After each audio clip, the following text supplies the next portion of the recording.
The Mars Perseverance rover is about to start climbing out of the crater it landed on, and it's exploring rocks that are amongst the oldest we've seen on Mars, or the youngest. Join us as we investigate to find out.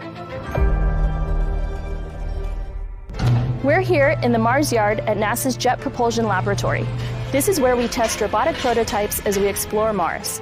Right now, the real Perseverance rover is in the main channel that once fed Jezero crater. Picture rushing water carrying big boulders and sediment as it filled the crater. But getting there was a slog. It was slow going through an area called the margin unit, which is really rocky and hilly. But once we got out of the rocks, we passed through a dune field and it has been smooth sailing ever since.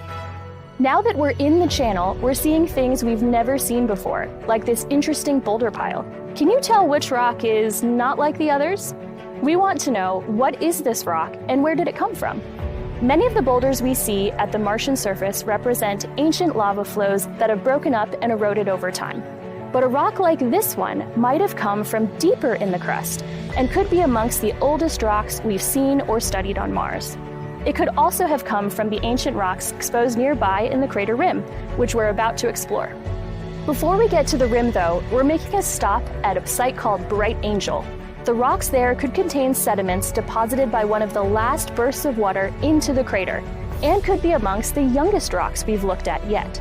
Perseverance is equipped with cameras, geochemistry instruments, and an underground radar. We're going to use observations from these instruments to determine how and when these rocks formed, and depending on what we find, we may decide to sample these rocks.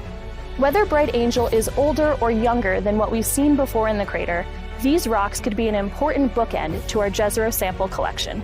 With Jezero in the rearview mirror, I'm most looking forward to this next phase of exploration on the crater rim.